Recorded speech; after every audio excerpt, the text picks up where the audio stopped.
What's up, tribe? How you guys doing? Go ahead and hit that subscribe button, and I hope you like this video. This is Basketball Wives, season 13, episode 15, something like that, child. So listen, I did forget an important part in last week's episode, last week's review, or what have you. Malaysia,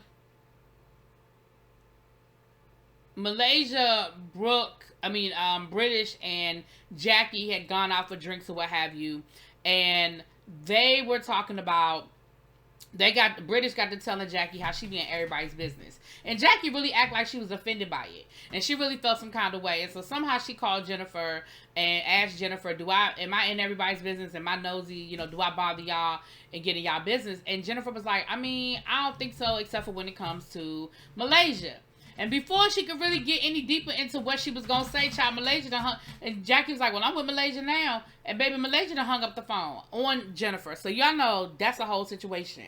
So now we get into this week's episode. So we start off with Brandy and Duffy down to the boxing gym. And they talking about how they've been friends for so long, going back to high school, yada, yada, yada.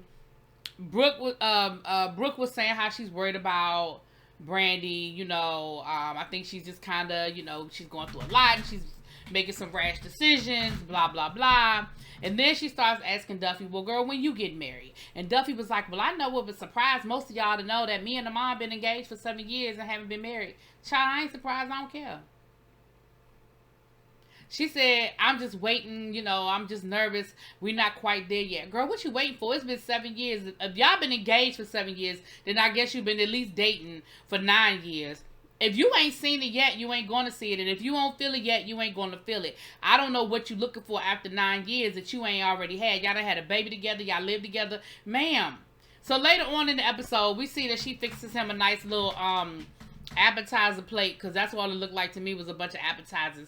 And y'all get to talking about the wedding, and you get to talking about how you need to see some you don't see him being proactive, and you don't see him having enough drive, and that's what bothers you, and that's what worries you, because you're trying to create a generational wealth, and you're trying to build an empire. And so it's just making her feel some kind of way. And then they end up getting into an argument about it. Girl, the man is an agent in the NBA. He clearly makes enough money to support y'all lifestyle. You working, you say that you don't feel like he has enough get up and go. You want to have multiple businesses and stuff. Listen, that ain't everybody's thing. Everybody don't want to run 20 businesses. But what if he's investing in the stock market? What if he's taking that money and he's investing in other companies and just getting the dividends off of it? Like, what is he doing with his money? Because just, working harder don't mean working smarter. So just because he's not out here working 23 hours a day, running different businesses and starting corporations and got 500 LLCs and stuff like that, doesn't mean he's not being proactive and being successful and making his money work for him. And so I just feel like there's more than one way to be rich, and you're acting like that's the only way for somebody to get rich. So I don't know. I didn't like it. Later on, we found out that they agreed to go to couples counseling, child. And I hope y'all go to the right therapist who tell you, girl, stop tripping. Child, so then we see Duffy and Jackie meet down to the sneaker store. That looked like a nice little sneaker store. They had all them Nike ones and Dunks and stuff lined up, all the different colors, whatever. Anyway, I've been around sneakerheads too long, child. They done got me looking at sneakers. Anyway, Jackie tells Duffy what happened when, Malaysia hung up on Jennifer, and she's like, girl, we are in dark times, girl. We are in dark times, and I'm demanding a Ponderosa. I'm demanding a Ponderosa. And I'm like, girl, here we go with this damn Ponderosa. First of all, y'all are always in dark times because none of y'all like each other. Ain't none of y'all friends in real life, okay? So you are always demanding a Ponderosa, but whatever. Then, so she gonna have her little Ponderosa. Now, the other thing we saw Brandy go to visit her dad, to talk to her dad about what she's going through, and, dealing with all of the feelings of her husband and the emotions that she's going through with her husband's situation. Now, we find out that she like to say a love child, and I know that's a pretty way of saying it, and I know that's probably what help you sleep at night, but girl, you are the child of an affair. Your mama had an affair with your daddy. Now, luckily for you, your daddy clearly claimed you. Y'all seem to have a really good relationship, and she said that her dad and his wife, tried to make it work after she came into the picture, but ultimately, I guess they did end up getting divorced. And she said, luckily, I don't have to deal with that. But, at the same time, it's a situation, right? So,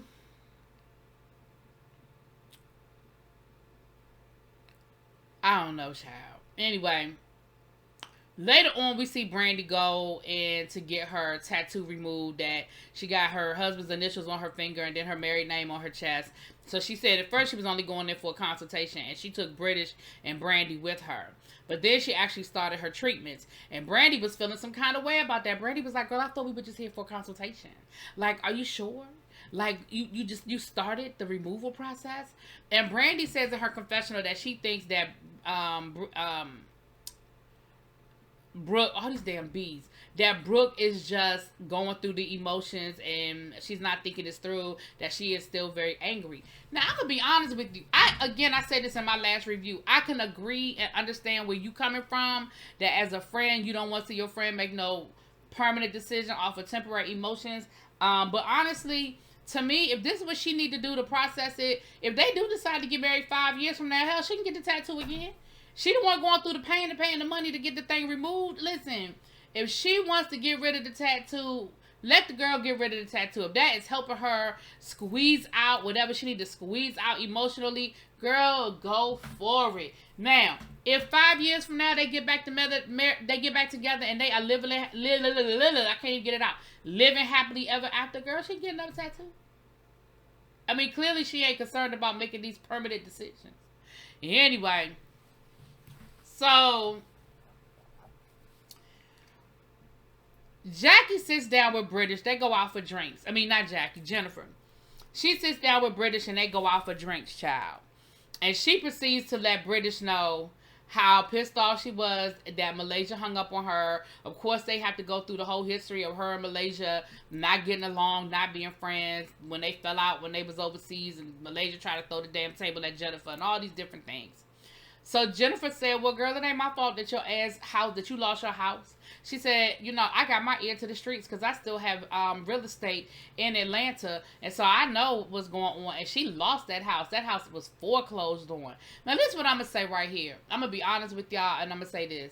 The same way they got Kim Zolciak's foreclosure paperwork plastered all over the internet right now about what's going on with her house, I'm not saying that it's not true. I'm going to just say that it's just a simple Google search. Like, all you got to do is go find out if Malaysia's house got foreclosed on. Like, that's really it, okay?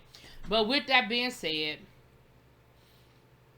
now British is like, oh-ish. Jennifer done said this woman is losing her house or lost her house. Oh my goodness, oh my goodness, oh my goodness. I can't believe she said this. What we gonna do? They also go on, British goes on to let them know what happened and what was said about Malaysia's house when she talked to Jennifer, when they go to the tattoo situation. And that Jackie want to have this whole Ponderosa situation, child. Then we see Malaysia go to hot yoga with Duffy. Now, while they at the hot yoga, they go through the motions, and afterwards, Malaysia and Duffy get to talking, and Duffy was, like, I'm glad you came out. It's good to see you and Brandy can be in the same room without it being a whole argument. And then she proceeds to let her know that she need to apologize to her fiance, because she said, what I said I meant, but my delivery could have been better, yada, yada, yada. Then Jackie invites British down to a property that she's talking about flipping and yada, yada, yada. And she lets them know, listen, I know, she lets them know, sometimes I can be a little Budinsky and I can put myself into everybody else's business, but I am the business, okay? I am the glue that keeps this group together, honey. And if I don't butt in, who will? And then British was like, well, girl, have you talked to Jennifer since Malaysia hung up on her? Because, baby, she is mad, okay? She feels some kind of way about the situation, and she is not happy. And she said, but I ain't going to tell you. I'm going to let Jennifer tell you because I don't really want to get in it. And Jackie was like, you know what? Fine. I'm going to just wait till the Ponderosa. She can tell me then. So, child, we get to the Ponderosa. Everybody shows up. They told everybody to wear black. So, everybody starts showing up. They are in this room, and Jackie, listen, let me tell you something about how Jackie bossed up this move, and I was here for it. That whole room was full of stuff that Jackie had done. Her books, her clothes, her liquor, everything that she has ever done to make money off of since being on this show is showcased in that room. And I guess that was her way of letting them know, listen, maybe I am booked and busy and I am a boss. Don't get it twisted. I'm old school when it comes to this reality thing, and I know how to take 15 cents and flip it to 50, okay? And I was here for that. I said, I know that's right. You better let them know. So one by one, the ladies come in and, they doing that. Hey, what's this about? What do you think? How do you feel? What do you want to do? What do you... it's all boom, boom, boom, boom, boom. And then, Jackie eventually comes in. She gives them the whole... I was waiting for her to come in and give us the whole classic Nino Brown scene from... New Jack City, because that's what it felt like. She had this big seat at the head of the table and all of this stuff. But anyway, she proceeds to let them know, listen, we're in a bad space as far as this friend group, and I'm sorry if y'all feel like I butt in too much, but I love y'all, and it's done out of love, and there's no malice involved. But at this point, does anybody have anything they need to say? So then it becomes the Jennifer Malaysia show, because I ain't getting into all the bends back and forth. It becomes the Jennifer Malaysia show. Oh, before we get to that, Brooke lets us know that she has filed for divorce, child, that she is not playing these games with her husband. And of course, once again, Brandy got her face all scrunched up, talking about are you sure? Are you sure? You sure? Don't you think it's a little soon? Girl, everybody ain't you. You forgave your husband. She not. Moving on. Support your friend. And if she does make a mistake, if she call you in the middle of the night and say, I want my man back, girl, help her devise a plan to make it happen. That's all you gotta do. Anyway, moving on. So, we get to the Malaysia Jackie thing, and they drag this thing out. Jackie, ask Jennifer what it is. Jennifer, say it. Malaysia said, girl, you dead to me. I don't care what you got to say. Hit me with your best shot. Jennifer was like, I'm sick of you coming. We are all here telling our stories, being vulnerable, opening up to what we have going on in our life. And I'm just sick of you coming in here and not wanting to share nothing you really got going on and keeping it real surface. Now, I understand where Jennifer is coming from, because again, this goes back to like even what's going on over on the Real Housewives of Potomac. Robin, you had a real life storyline going on. Giselle, you had a real life storyline going on, yet you continuously use this as an opportunity to deflect from your real life and pick on what other people have going on in their life. And so from Jennifer's aspect, who to let us know about the husband that threw the drink in her face, the man was stalking her, all these different, the man stole her Range Rover and scammed her out of some money. Like, she has been very transparent about what is going on in her life. And I guess she was like, listen, if I got to come down here and tell my deepest, darkest secrets, damn it, you need to come down here and do the same thing. We making the same 5 cent and the coupon down to the Red Lobster. I need you to be making sure that you doing what I'm doing and giving what I'm giving. So then Jennifer finally just blurts out with everybody at the table, no except for Malaysia, and Jackie, is that Jennifer is going around telling everybody that her house got foreclosed on. Now, Jackie feels some kind of way, because she was like, now, wait a minute.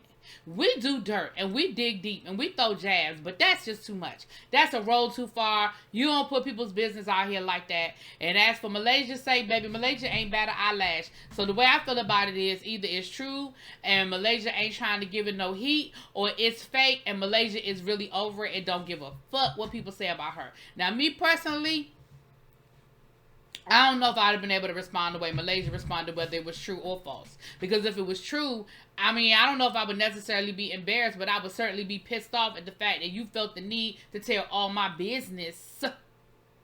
And if it was false, now I'm pissed off because how dare you put something out there that like I ain't paying my bills and I done foreclosed on my house. Bitch, please. So anyway, with that being said, now I will say this to you though, Malaysia. If you did lose your home and you are still hesitant about whether you're going to take your ex-husband for child support, it's something deeper there. Because to me, you so down for doing what you got to do to protect your kids, and it's all about your kids, then taking their father for child support when he stopped paying child support, and you know he has the money and you know he can afford to do it, it's deeper than that. Again, if this is real, it doesn't make sense to me why you are still hesitant about whether you want to take this man for child support or not, based on this information. Anyway, y'all let me know what y'all think, because that's pretty much where the episode ended, y'all. And I'll talk to y'all later. Peace.